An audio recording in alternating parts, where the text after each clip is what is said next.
আমাদের যমুনা কর্মসূচিতে যেভাবে পুলিশ আমাদের tear shell, grenade, sound grenade এমনকি পানি মাথাতে আপনারা দেখছেন, ওখান থেকে আমাদের সচেতন নিরপরাধ বিডিআর সদস্য মোট 12 জনকে তারা আটক করে।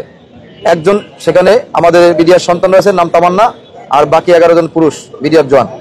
আর একজনকে আমাদের হার্টের সমস্যা ব্লক, তাকে আমরা অনুনয় করে সেখান থেকে নিয়ে আসি, কিন্তু সে চিকিৎসাধীন অবস্থায় হাসপাতালে রয়েছে। এবং তার একটি ফোন ছিল, ফোনটিও তারা পুলিশ ক্যারি করছে। এটা আমরা যে কোনো আমাদের মাধ্যমে আমরা পুলিশটা ফোনটা হাতে পেয়েছি। আর 12 জন সদস্যকে এখন তারা থানায় নিয়ে আসে না, তাই কোর্টে চালান করে দিয়েছে। সেখান থেকে আমি এইমাত্র আসলাম, যে আসলে তাদেরকে সিএম করে চালান করছে। এখন 12 জন বিডিআর সদস্যই ওখানে আছেন, আর তারা আমাদের সাথে যোগাযোগ করতে পারতেছে না, তাদের সাথে আমরা যোগাযোগ করতে পারতেছি না।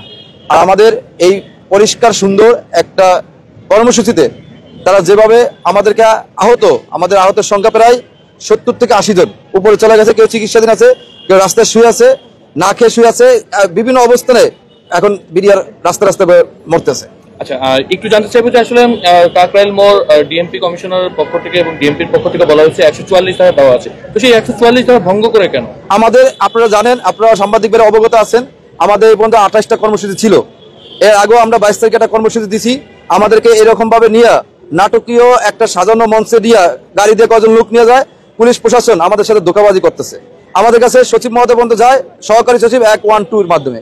আমরা চাচ্ছি সরাসরি সাক্ষাৎটা প্রধান উপদেষ্টার সাথে সাক্ষাৎ করবো, স্বরাষ্ট্রমন্ত্রীর সাথে, স্বরাষ্ট্র উপদেষ্টার সাথে সাক্ষাৎ করবো, কিন্তু আমরা বারবার এখান থেকে আমাদেরকে নাটকীয়ভাবে আমাদেরকে এখান থেকে সরিয়ে দেওয়া হচ্ছে। আমরা বারবার যতবার রাজপথে আসি ততই আমাদেরকে বিভ্রান্ত করে, আমাদের বানচাল করে, আমাদের এই আন্দোলনকে কর্মসূচি ব্যাহত করে। এবং আমাদের পূর্ণ ন্যায্য দাবিটা আমরা যা চাচ্ছি তার দিকে আমরা লক্ষ্যে আগাতে পারছি না। আমাদের বারবার পথভ্রষ্ট করা হচ্ছে এবং আমাদেরকে বারবারই অ্যাটাক, আক্রমণ, নির্যাতন, টিয়ার সেল থেকে শুরু করে আমাদের বৃদ্ধ আঙ্কেলরা না খেয়ে রাস্তায় আছে, তাদের যে অবস্থা তারা করেছে, হাল অবস্থা, এটা আসলে একটা মানার মতো না। তারা যা আমাদের কাছে তা আমরা এটা কমই আশা কাম্য করি। পরবর্তী কর্মসূচি আমাদের এখনো কর্মসূচি এখন পর্যন্ত চলমান আছে।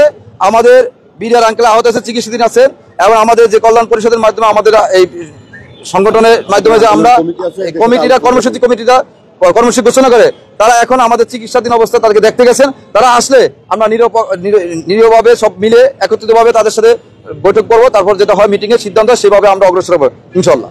এবং আমাদের অবস্থান কঠিন থেকে কঠিন হতে পারে, সেটা আলোচনার পরিপ্রেক্ষিতে বোঝা যাবে। এখন তারা আসবে, আসার পরে আমাদের যে আঙ্কেল আছেন, বিডিআর সন্তান আছেন, পরিষদের যত লোক আছেন, সবাই বসবেন, বসে যদি কঠোরতম আন্দোলন হয়, আন্দোলনের ঘোষণা দিতে হলে আমরা সেই পথে হাঁটবো। আপনার নাম পরিচয়? আমার নাম মোহাম্মদ সাইফুল ইসলাম, আমি বিডিআর সন্তান, 32/32 নম্বর সাইদুর রহমান। বিডিআর এর গণহত্যা বিদ্রোহের নামে চালিয়ে আমার বাবাকে বলে